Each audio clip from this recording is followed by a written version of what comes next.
Good morning students. Rajiv Gurukul में फिर से आपका स्वागत है स्टूडेंट। आज हम पढ़ाएंगे आप लोग को ट्रिगो में कॉन्सेप्ट तो बता दिए थे कि फॉर्मूला को कैसे याद रखना है। एकदम बेसिक कॉन्सेप्ट यदि उस वीडियो देख लिए तो ये प्रॉब्लम बना लोगे। आज यदि ये वो वीडियो नहीं देखे होती प्रॉब्लम बनाने में थोड़ा दिक्कत होगा, बट आप स्टेप बाय स्टेप समझिए। फिर से हम समझाने का कोशिश करते हैं इस प्रॉब्लम को आप कैसे सॉल्विंग करिएगा।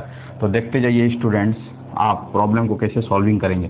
हम ले रहे हैं प्रॉब्लम नंबर 1। यहाँ पर दो प्रॉब्लम लिए हैं, आपका प्रॉब्लम नंबर 1 और प्रॉब्लम नंबर 2 है। ठीक है, सबसे पहले समझते हैं कि प्रॉब्लम नंबर आपका 1 का सॉल्यूशन क्या होगा। स्टूडेंट आप ध्यान दीजिए स्टूडेंट्स कि प्रॉब्लम नंबर 1 का आप सॉल्यूशन कैसे फाइंड आउट करोगे। देखो, एक आपका राइट एंगल ट्रायंगल है। ये आपका क्या है? राइट एंगल ट्रायंगल है स्टूडेंट। ये आपका प्रॉब्लम नंबर 1 का सॉल्यूशन है। क्या है? 1 का सॉल्यूशन है। ठीक है, अब देखो एक राइट एंगल ट्रायंगल है। अब क्या बोल रहा है? Triangle A B C. क्या है आपका? एक ट्रायंगल ए बी सी है। इसको ए मान लेते हैं स्टूडेंट, इसको बी मान लेते हैं, और ये आपका क्या सी है? ए बी सी है। उसमें आपका ये पूछ रहा है कि बोल रहा है कि right angle at B. B में आपका क्या राइट एंगल है? तो ये आपका स्टूडेंट क्या हो जाएगा? 90 डिग्री हो जाएगा। ठीक है स्टूडेंट। अब देखिए कुछ डाटा आपका गिवन है। ए बी कितना दिया गया है? 24 सेंटीमीटर। कितना दिया गया है? 24 सेंटीमीटर दिया गया स्टूडेंट। आप देखिए BC का वैल्यू कितना दिया गया है स्टूडेंट? BC का जो वैल्यू दिया गया वो आपका क्या दिया गया है? 7 सेंटीमीटर दिया गया स्टूडेंट। 7 सेंटीमीटर दिया गया है। अब रही मुद्दा कि आप AC का वैल्यू कैसे फाइंड आउट करोगे। तो स्टूडेंट आपको बता चुके हैं कि AC का वैल्यू को फाइंड आउट करने के लिए ये AC सबसे लंबी भुजा है। इसको क्या बोलेंगे? कर्ण। इसको क्या बोलेंगे? परपेंडिकुलर। इसको क्या बोलेंगे? बेस। समझ में आ रहा बात? पहले ये भुजा का लंबाई को हम फाइंड आउट करते हैं। इसका मतलब है सीधी भाषा में हम लिख सकते हैं AC का स्क्वायर इज इक्वल टू, आप लिखोगे AB का क्या लिखोगे स्टूडेंट? AB का स्क्वायर प्लस क्या हो जाएगा आपका? BC का क्या हो जाएगा स्टूडेंट? स्क्वायर हो जाएगा। ये आपको आना चाहिए। ठीक है, अब देखो AB का वैल्यू कितना दिया गया स्टूडेंट? 24 का क्या करना है? स्क्वायर करना है। और क्या करना है? BC का स्क्वायर करना है, 7 करना है स्टूडेंट। तो ये आपका क्या निकल जाएगा? AC का क्या हो जाएगा? स्क्वायर हो जाएगा। ठीक है स्टूडेंट, अब समझने का कोशिश करो कि 7 का स्क्वायर करोगे तो क्या हो जाएगा? 49 हो जाएगा। और 24 का स्क्वायर करोगे तो क्या हो जाएगा? इसको 2 टाइम्स मल्टीप्लाई करना है तो ये 16 हो जाएगा। ये आपका 9 हो जाएगा स्टूडेंट। ये आपका 8 हो जाएगा, और ये आपका 4 हो जाएगा। ये आपका क्या हो जाएगा? 6, और ये हो जाएगा 7, और ये क्या हो जाएगा? ये हो जाएगा। इसका मतलब है 576 आ जाएगा स्टूडेंट। और इसमें 49 ऐड करेंगे तो आपका क्या हो जाएगा स्टूडेंट? 5 हो जाएगा। और आपका ये आपका क्या हो जाएगा? 12 हो जाएगा। और ये आपका क्या हो जाएगा? 6 हो जाएगा। इसका मतलब स्टूडेंट क्या हो जाएगा? 625 आ जाएगा। इसको इसे सॉल्व कर लेना। ठीक है, अब देखो रही मुद्दा कि आपका क्या AC का क्या है? होल स्क्वायर है। आपको AC फाइंड आउट करना है स्टूडेंट। इसका मतलब इसका क्या होगा? रूट होगा। और जब रूट करोगे तो ये क्या हो जाएगा? 25 सेंटीमीटर आ जाएगा। इसका मतलब है इस लंबी भुजा की जो लंबाई होगा वो आपका क्या होगा स्टूडेंट? 25 सेंटीमीटर होगा। यहाँ तक आप समझ पा रहे हैं? आपका 2 साइड गिवन दिया गया था, तीसरा साइड आपको फाइंड आउट करने के लिए बोल रहा था। तीसरा साइड आप फाइंड आउट कर लिए तो इस ट्रायंगल का तीनों साइड को आप पता कर लिए कि तीनों साइड का लेंथ क्या होगा। इस साइड का लेंथ 7 सेंटीमीटर, इस साइड का जो लेंथ होगा 24 सेंटीमीटर, यहाँ से लेके यहाँ तक का जो लेंथ होगा स्टूडेंट वो क्या होगा? 25 सेंटीमीटर। अब रही मुद्दा कि आपसे पूछ रहा है, क्या पूछ रहा है? सबसे पहले इस पॉइंट पर बात करते हैं। तो देखिए स्टूडेंट यहाँ पर क्या पूछ रहा है? साइन ए पूछ रहा है। क्या पूछ रहा है? साइन ए पूछ रहा है। और आपका क्या पूछ रहा है? कॉस ए पूछ रहा है। तो सबसे पहले समझते हैं कि साइन ए का फॉर्मूला क्या होगा स्टूडेंट। हम तो सब कुछ निकाल लिए। अब देखो ये ए के सामने में जो एंगल होगा वो क्या होगा? ए होगा। बी के सामने में जो एंगल होगा बी होगा। और सी का जो ये वाला है वो एंगल आपका क्या होगा? सी होगा स्टूडेंट। ये आपको आना चाहिए। ठीक है, ए पॉइंट पर ये जो एंगल होगा ए होगा। सी पॉइंट पर जो एंगल होगा उसको सी माने हैं। और बी पॉइंट पर जो एंगल होगा वो 90 डिग्री दिया गया स्टूडेंट। हम अपने वीडियो में बता चुके हैं स्टूडेंट कि जब आपसे पूछे कि साइन ए पूछ रहा है स्टूडेंट, क्या पूछ रहा है? साइन ए पूछ रहा है। तो हम बता चुके हैं आपको वीडियो में कि साइन ए पूछ रहा है तो आपको यहाँ से फाइंड आउट करना, इस एंगल को कंसीडर करना होगा। और इस एंगल का जो सामने वाला होगा वो आपका क्या होगा स्टूडेंट? परपेंडिकुलर होगा। तो अब इस ट्रायंगल में आपका साइन ए फाइंड आउट करना, तो साइन ए का जो परपेंडिकुलर होगा स्टूडेंट वो आपका क्या हो जाएगा? BC हो जाएगा। और आपका और ये आपका सबसे लंबी भुजा है वो आपका क्या होगा? हाइपोटेनस होगा। तो AC आपका क्या हो जाएगा? हाइपोटेनस हो जाएगा। इसको याद रखना स्टूडेंट, नहीं तो फॉर्मूला लगाओगे तो फिर गलत हो जाएगा। साइन ए के जो सामने वाला चीज होगा इस पर ये आपका क्या होगा? परपेंडिकुलर होगा। ठीक है, ये आपका क्या होगा? हाइपोटेनस होगा। हाइपोटेनस बता चुके, जो सबसे लंबी भुजा होगा वह हाइपोटेनस होगा। ये वाला क्या होगा स्टूडेंट? इस कंडीशन में ये आपका क्या होगा? बेस होगा। ठीक है, हम आपको बता चुके थे कि साइन ए का जो फॉर्मूला होता है वो आपका P बटा क्या होता है स्टूडेंट? एच होता है। इसका मतलब इस साइन ए में जो पी है वो आपका क्या है स्टूडेंट 7 है, और हाइपोटेनस जो है वो आपका क्या है 25 है। इसका मतलब साइन ए का जो वैल्यू होगा स्टूडेंट वो 7 बाई क्या होगा 25 होगा। इसका मतलब इस प्रॉब्लम का सॉल्यूशन आपका हो गया। ठीक है स्टूडेंट, अब देखते हैं, आप पी को भी आइडेंटिफाई कर लियो, एच को भी आइडेंटिफाई कर लियो, बी को भी आइडेंटिफाई कर लियो, तो आपसे पूछ रहा है कि कॉस ए का वैल्यू निकालो। तो cos A is equal to क्या होता है स्टूडेंट, बेस आपका क्या है यहाँ पर देखो स्टूडेंट, ए बी उसका बेस होगा, और आपका बेस बाई क्या होता है हाइपोटेनस ए सी होगा, और ए सी उसका बेस है, और ए बी उसका बेस है, और ए सी उसका हाइपोटेनस है। तो बेस का वैल्यू क्या है स्टूडेंट 24, और हाइपोटेनस का वैल्यू क्या है 25। इसका मतलब स्टूडेंट्स आपका कॉस ए भी निकल चुका है, साइन ए का वैल्यू जो हुआ ये हुआ, और आपका कॉस ए का वैल्यू जो हुआ ये हुआ। इसका मतलब इस प्रॉब्लम का सॉल्यूशन आपका पता चल गया स्टूडेंट। अब आते हैं प्रॉब्लम नंबर 2 पर स्टूडेंट कि साइन सी और कॉस सी का वैल्यू क्या होगा। तो रही मुद्दा कि साइन सी का वैल्यू को कैसे फाइंड आउट करेंगे। अब देखो स्टूडेंट ये प्रॉब्लम पूरा सॉल्व हो गया। अब आपसे पूछ रहा है कि साइन सी का वैल्यू निकालो। तो अब पी और बी नहीं रहेगा। अब कॉन्सेप्ट अप्लाई करते हैं कि कौन आपका पी होगा कौन आपका बी होगा। अब देखो स्टूडेंट यहाँ तक तो हम प्रॉब्लम को सॉल्व कर लिए। अब रही मुद्दा कि साइन सी पूछ रहा है, साइन सी पूछ रहा है। अब साइन सी निकालने के लिए बोल रहा है, तो हम बता चुके थे कि सी के सामने में जो अब होगा वो क्या होगा परपेंडिकुलर होगा। इसका मतलब अब स्टूडेंट ये आपका क्या हो जाएगा परपेंडिकुलर हो जाएगा। जब एंगल सी को कंसीडर करिएगा तो ये परपेंडिकुलर होगा, ये आपका क्या होगा बेस होगा, और हाइपोटेनस ज्यों का त्यों रहेगा। इसका मतलब sine C is equal to क्या हो जाएगा, sine C is equal to हो जाएगा स्टूडेंट ए बी बाई क्या हो जाएगा आपका ए सी हो जाएगा। अब देखिए ए बी अब क्या हो गया स्टूडेंट परपेंडिकुलर, ए सी क्या हो गया हाइपोटेनस। और परपेंडिकुलर का वैल्यू आपका 24 है, और आपका हाइपोटेनस का वैल्यू क्या है 25 है। इसका मतलब साइन सी का वैल्यू क्या होगा स्टूडेंट 24 बाई क्या होगा 25 होगा। इसका मतलब साइन सी का वैल्यू भी हम क्या किए फाइंड आउट कर लिए।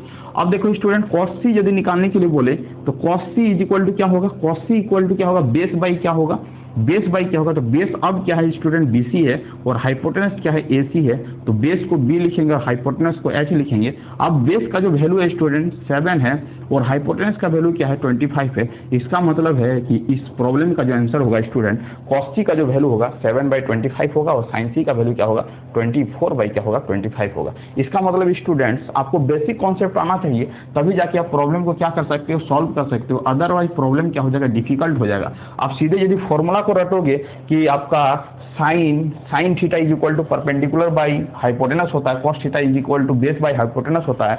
यदि वो पूछने का तरीका को चेंज कर दिया तो आप उसमें फंस जाओगे। इसका मतलब है कि आपका बेसिक कॉन्सेप्ट पता होना चाहिए कि किस एंगल के रिस्पेक्ट में निकालने के लिए बोल रहा है, किसके एंगल के रिस्पेक्ट में निकालने के लिए बोल रहा है, उस एंगल के रिस्पेक्ट में कौन सा परपेंडिकुलर होगा कौन सा बेस होगा, ये आपको आना चाहिए। जब तक ये बेसिक कॉन्सेप्ट आपको पता नहीं रहेगा तो आपको फॉर्मूला सिंपल पता रहने पर आप उस प्रॉब्लम को नहीं बना पाइएगा। यदि थोड़ा सा प्रॉब्लम को क्या कर दे वो घुमा दे तो इसका मतलब है इस तरह करके ये प्रॉब्लम को हम लोग क्या करेंगे स्टूडेंट सॉल्व करेंगे। ये आपका एक्सरसाइज 8.1 मैथ का ट्रिगो का प्रॉब्लम है।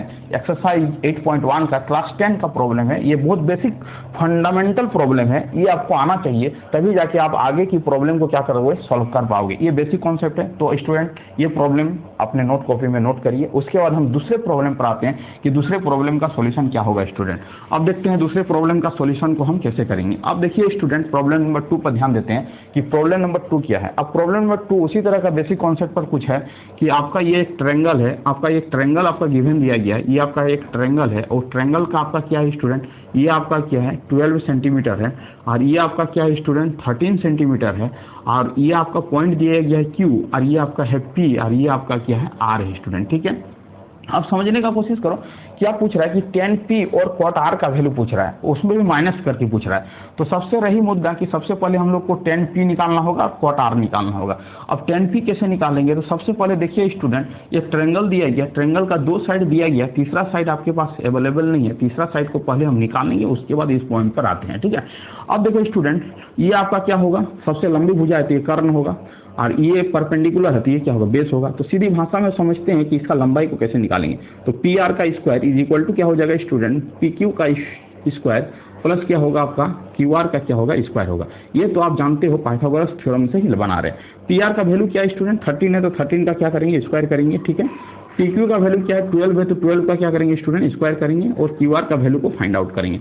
अब देखो स्टूडेंट क्यू आर का वैल्यू को कैसे फाइंड आउट करते हैं, तो 13 का क्या हो गया स्क्वायर हो गया, -12 का क्या हो गया स्क्वायर हो गया, इज इक्वल टू क्या हो गया क्यू आर का क्या हो गया स्टूडेंट होल स्क्वायर हो गया। अब इसको मल्टीप्लाई ना करके एक फॉर्मूला लगा सकते हैं, ए स्क्वायर माइनस बी स्क्वायर का फॉर्मूला लगा सकते हैं, तो ए प्लस बी और ए क्या होगा स्टूडेंट ए माइनस बी होगा। इसको डायरेक्ट सॉल्व कर लेंगे, हमें गुना नहीं करना पड़ेगा, ठीक है। तो क्यू आर का वैल्यू निकल जाएगा, क्यू आर का स्क्वायर निकल जाएगा।